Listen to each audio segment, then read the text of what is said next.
Le siège du château fort de Benon, en 1372. La Rochelle est aux mains des Français sans difficulté majeure. Mais les Rochelais ont peur du retour de leurs ennemis, qui se sont réfugiés dans un château non loin de Benon. La ville est située entre La Rochelle et Fontenay-le-Comte. Ils demandent de l'aide au duc de Berry. Le duc interpelle Bertrand du Guesclin et lui demande de se rendre au plus vite afin d'assiéger le château. L'armée quitte La Rochelle. Le château est gardé par un anglo-gascon et un napolitain. Le premier se nomme Guillaume de Pau, un gentilhomme du comté de Foix et un proche du captal de Buch. Le deuxième est un napolitain surnommé Messire Jacques. 6 compagnons d'armes, originaires de La Rochelle, ayant fui le siège de la ville par les Français, arrivent au château. Ils se présentent au gouverneur. Courroucé qu'il n'ait pas résisté à l'ennemi, il décide de les punir gravement. Il ordonne qu'on leur coupe un doigt, des lèvres et une oreille à chacun. Puis, il les renvoie à La Rochelle pour faire comprendre aux habitants qu'ils auront le même traitement s'ils ne résistent pas plus aux Français. Devant ces 6 malheureux, les Rochelais sont dépités et enragés du désir de justice. Cette affaire arrive aux oreilles de Bertrand du Guesclin. Il les rencontre. Il lui explique pourquoi ils ont été ainsi mutilés par leur seigneur. Bertrand du Guesclin est ému. Il n'est pas dans ses principes une telle punition. Arrivé près du château, il somme le capitaine de se rendre, et celui-ci, évidemment, refuse. Devant son impatience de les punir sévèrement, il donne l'ordre d'assiéger le château. Mais les échelles sont trop courtes pour arriver en haut des remparts. Olivier de Clisson lui demande de différer les assauts afin de confectionner de plus grandes échelles. Mais Bertrand refuse et lui retorque. Attaquons toujours. Avec ce que nous avons, l'ennemi ne résistera pas longtemps, car des gens qui se sont montrés si cruels avec leurs soldats ne peuvent être que des lâches. Les fossés sont vite comblés, avec des fascines et des sacs de terre. Ce travail étant terminé, du Guesclin est prêt à donner l'assaut. Mais la nuit tombe vite, et on attraquera demain matin à l'aube.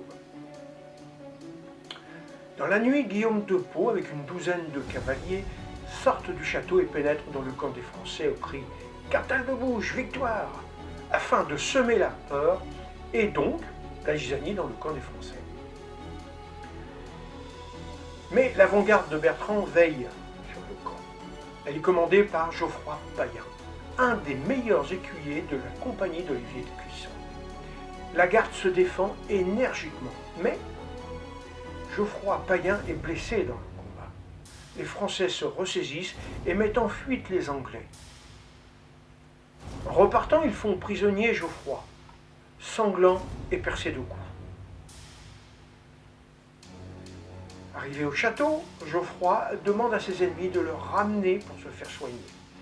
Guillaume de Pau lui demande son appartenance. Il lui répond « Je suis breton et je me nomme Geoffroy Payen. Je commande 30 hommes de la compagnie de monseigneur Olivier de Clisson. »« Ah, scélérat, dit-il, tu vas mourir de suite parce que tu appartiens à ce tigre de Clisson, le plus cruel ennemi de l'Angleterre. » Les Anglais le percent de leur épée et le laissent mourant au sol devant les portes du château. Il tombe inanimé sur le chemin quand arrive Olivier de Clisson. Il est ulcéré et courroucé de voir son ami dans cet état. Les derniers mots de Geoffroy Payen sont « Oh Seigneur, gardez-vous de ne jamais tomber dans leurs mains. Ils m'ont fait prisonnier. Je m'étais rendu à eux de bonne grâce. Malgré leurs paroles, voilà ce qu'ils m'ont fait en attendant le seul nom de Clisson. Mais rien ne peut l'arrêter. Il jure qu'il ne laissera aucun Anglais debout à l'avenir et qu'il vengera son amour pour qu'il puisse en coûter. » Le lendemain, Bertrand fait dresser des échelles sur les murailles et pose les mines. L'assaut est donné, le combat est rude, les Anglais résistent bien, mais les échelles sont courtes et beaucoup de soldats meurent. Les Anglais disent à Bertrand, retournez chez vous, apprendre à monter à une échelle. Bertrand, rouge de colère, arrête les assauts.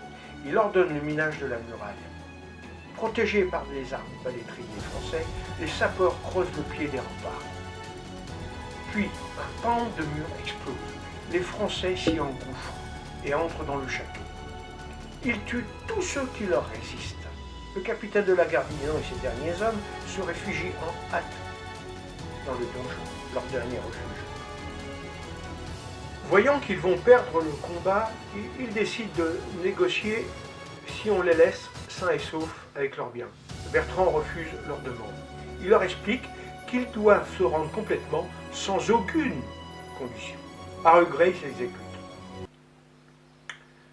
Alors, c'est à cet instant qu'Olivier de Clisson, surnommé le Boucher, demande à Bertrand du Guesclin, qui ignore sa pensée, de lui remettre les prisonniers comme sa seule rançon. Il accède à sa requête. Bertrand du Guesclin ne pressentait pas la suite macabre de ces événements. Olivier de Clisson les emmène dans la tour. Il leur demande de sortir un par un la corde au cou. Puis, il les exécute à coups de hache de sang-froid. Il en tue 12 avant l'intervention de Bertrand du Guesclin qui lui dit « Monsieur de Clisson, cette boucherie et cette sauvagerie sont indignes d'un chevalier de votre rang. Vous n'êtes pas un bourreau, que je ne sache. Vous aurez dû laisser faire les hommes de Geoffroy Payen. » La générosité du connétable permet aux survivants d'être sauvés. Ils sont envoyés à Poitiers pour être jugés.